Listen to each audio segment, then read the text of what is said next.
hours of electricity. In fact, over 47% of California's wind generating capacity has been installed without federal energy tax credits.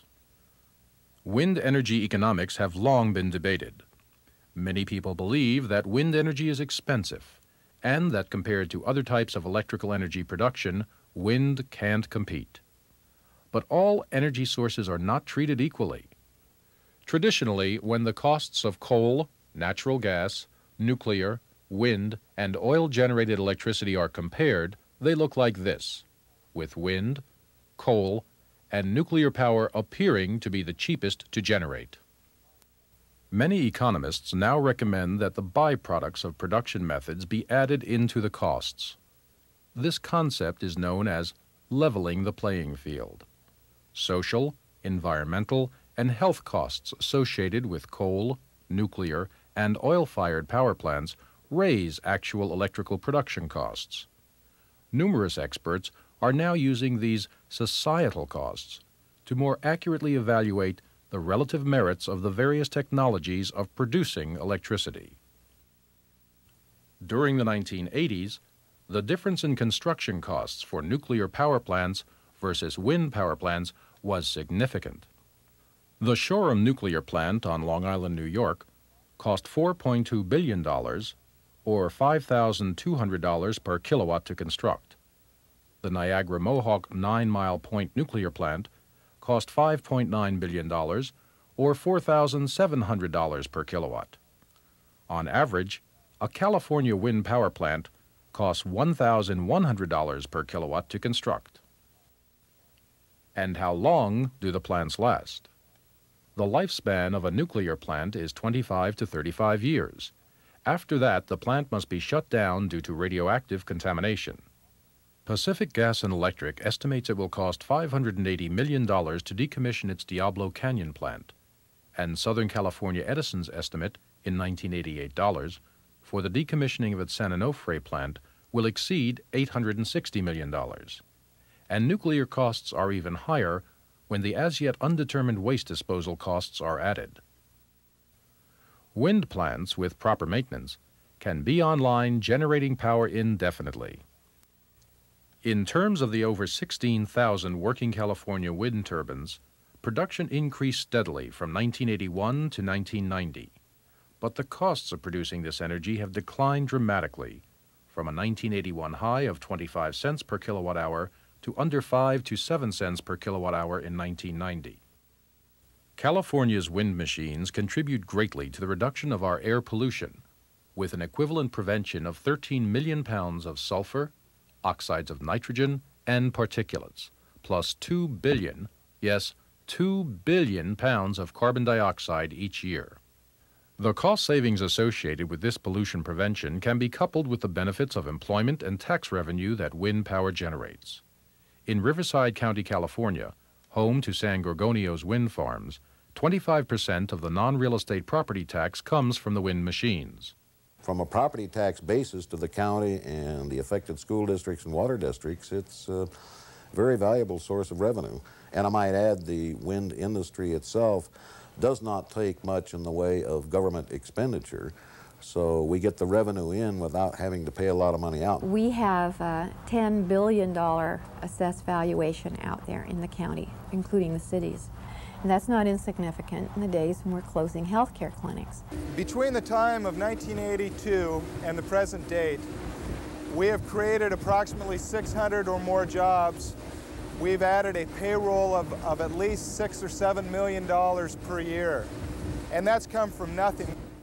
Today, California leads the world in wind energy production, and the future is bright for growth of the state's wind industry. But the wind blows all across America, and there is steady productive wind in at least 30 states. Areas with a consistent 15 to 20 mile per hour wind fill the map with potential new sites, and new wind power plant planning and development is already underway. With electric demand outpacing supply, the Northwest Power Planning Council decided to include 400 megawatts of wind energy in their 1990 power plan, with the wind plants coming online beginning in 1995. One Ridge in southwest Minnesota, could produce nearly as much wind-generated electricity as that produced in all of California today. And in Montana, an area of excellent consistent wind, just one site could provide 17 times the current California wind-generated power. For wind to be competitive on a broad scale throughout the United States, it would take several factors. One factor that could help dramatically would be to levelize the playing field for all energy. That would help tremendously right now, even with existing hardware. But even accounting for that levelized playing field that might give an additional couple of cents a kilowatt hour advantage to wind technology, we still need to improve the basic hardware. I believe politics have gotten in the way of renewable energy, always power politics, but also the vested interest politics. I think the Reagan administration wreaked havoc upon the renewable energy industry. They basically turned their attention, research and development-wise, and also for subsidies, and also encouragement of small businesses that were starting in solar energy and wind technology and small hydropower. They turned their direction toward the fission energy alternative. And it really never has been an alternative, as we've learned only too dramatically. And we're stuck in the 1990s with that kind of a legacy. I don't believe wind machines have any insurmountable problems whatsoever. And environmentally, they've got so many advantages. Obviously, you're not getting any air pollution out of the machines. And I might add, it's great for foreign trade and our dependence upon foreign oil products. We do not have to import barrels of oil to create the electricity. Critics of our industry say that our production down here is really insignificant in relation to the overall demand. They say, for example, we produce 1% of Southern California Edison's total energy delivery to consumers on a yearly basis. I don't agree that that's insignificant, and I think they're using the wrong yardstick. Wind energy does not purport to be the only answer to America's future energy needs. Never has, and it will never be the only answer. But it is but one form of a group of renewables that is the answer. If you factor wind and you add into that solar, geothermal, biomass, hydro, you then start getting into large numbers that do actually make a difference. To change energy policy, I believe that the federal government and the state governments have got to reverse their belief that fossil fuels and conventional nuclear fuels are the only solution. There's enough wind energy potential with sites above 13 miles an hour to literally run all the electrical needs of the U.S. from now and up into the year 2020 to 2030.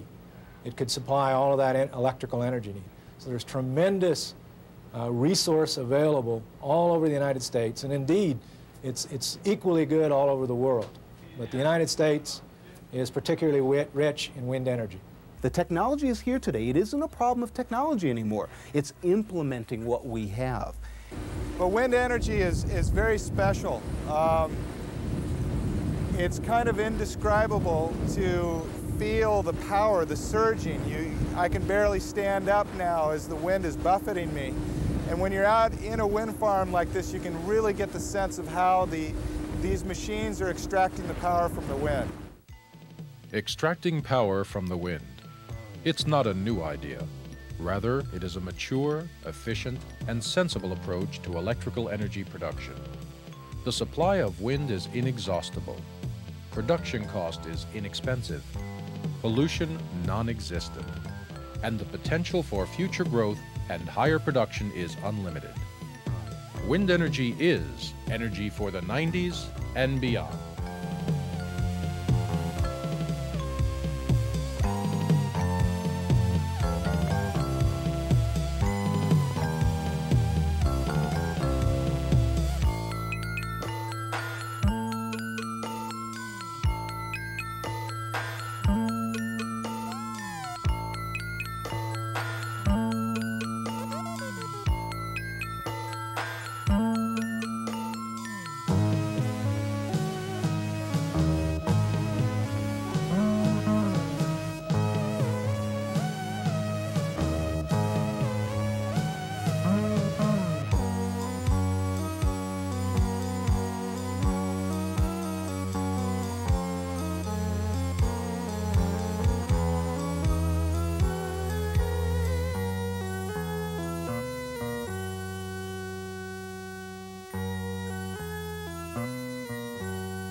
As you have seen, wind is a fantastic renewable energy source, providing inexpensive power while keeping a clean environment. EcoNews is pleased to have brought to you this special documentary. And for viewers who would like more information, at the end of the show we will have an address and phone number on screen. We love to hear from you, so please call or write. And be sure to join us again for another edition of EcoNews, your best source of current environmental news that affects you and your future. I'm Nancy Pearlman. Thank you for joining us.